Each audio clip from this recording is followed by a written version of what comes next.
One of the major successes of the 2011 vintage was Chateau Margaux, and I've got Paul Pontallier here, the estate's director, to tell us in one word what the 2011 vintage means to him.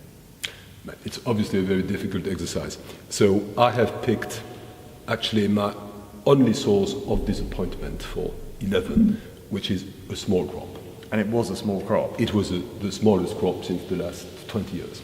Is that true? Is that small? Yeah. The lowest yield, actually, since the last 20 years. And before that, 91 or something? 91, for obvious reasons, of course, because we had the terrible frost in 91. No, I think that 11 was really affected by the drought.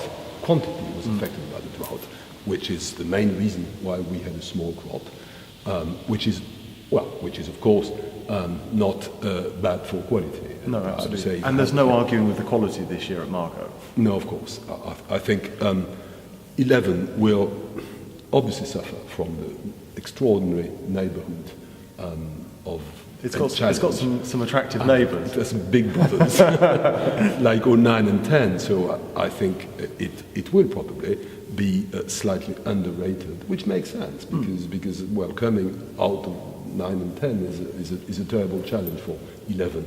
I think 11, should we have tasted 11, the very same wine 15 years ago, we would probably have tasted. It was a great vintage. Yeah, definitely. Because it's a classic, it's a fresh, and it's a very dense wine, and benefits from the purity which we have acquired since the last 10, 12 years. It's a very Cabernet character to the wine. It's a Cabernet, actually. I remember we even when we tasted through the different lots here in January, one of the Merlots, I said to you, "Are you sure that's a Merlot?" And you said, "Yes, it's a Merlot." And then I said, "Is it a Merlot?" And you said, "I'm not sure." And you had to, no, of course, because it's amazing because in 11, but that was also the case in 2010 and also in 09, the only Merlot which we have included in the final blend happened to be that one, which actually tastes like a Cabernet. It tastes like a Cabernet, I know. which is quite amazing, but that's true.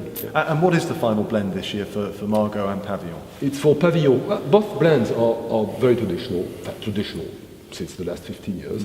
Pavillon Rouge is about 65% Cabernet Sauvignon, 25 Merlot, 8 Petit Verdot, which is quite a high, rather high proportion of Petit Verdot. Petit Verdot is exceptional in 11, and 2% Cabernet Franc.